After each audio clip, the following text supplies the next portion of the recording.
they heard that Jesus had healed a little girl. She was dead. She was dead, and Jesus raised her back to living. But they heard that Jesus was leaving town, that he was departing the city. They heard that he was going.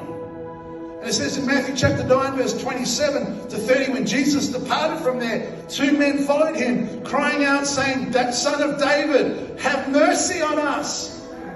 They heard that their access to sight, their hope for a different future was leaving. They heard that he was going. They heard that this was the Jesus who healed the lame, who granted provision to the impoverished and hungry. It was he who cleansed the leper. He who raised dead to life.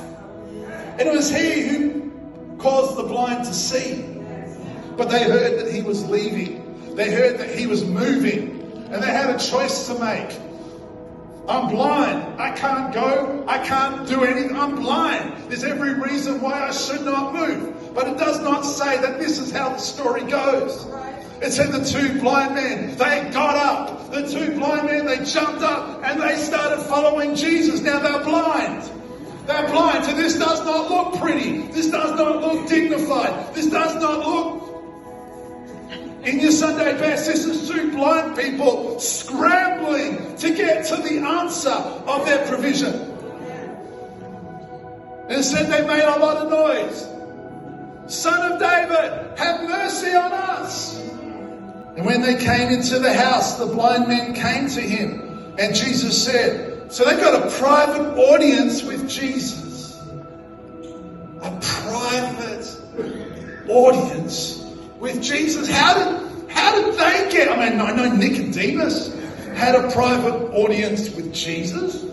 But these two blind men, they got an audience with Jesus. How on earth did two blind men that were sitting somewhere get a private audience with Jesus? The access of their miracle, the person that can totally change everything. How did they get a private audience with Jesus?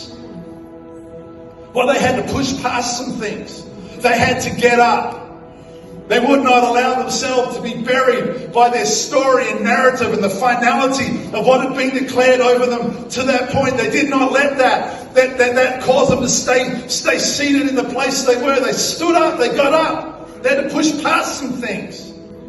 They had to push past what was considered dignified. They had to push past what was considered possible or even likely. They had to push past what others thought of them. They had to push past social norms.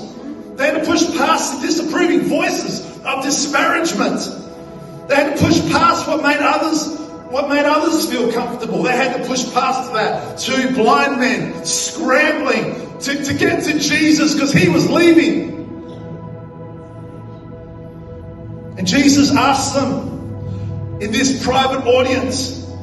They get to be with Jesus. I tell you, when you're with Jesus, you've got everything you need.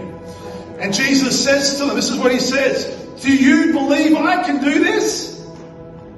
Do you believe I can do this?" And they said, "Yes, Lord.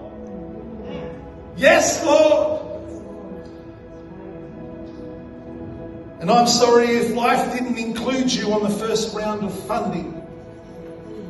And I can empathize with the reality of being outside of heaven's justice in your current circumstance. But at some point, as I stand with you in that reality, and I be an empathetic presence in your world, I have to speak to your need of him who provides opportunity that the generations to come can stick out of the shadow of what the enemy desired to be permanent. I have to speak to you of your need for Jesus, who spoke the world into being, who commands the heavenly host, he who took captivity captive, Jesus the King. I have to speak of your need of a personal audience with Jesus.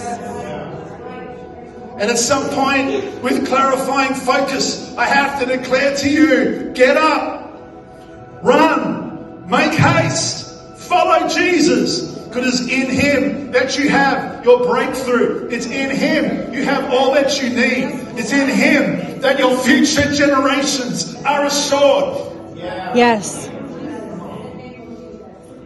And I hear the encouragement of the Lord around your moment of seeming denial. And I hear the encouragement of the Holy Spirit this morning, that those things that naturally deny you and to naturally say no, that there's a God in heaven that says, according to your faith, so be it unto you.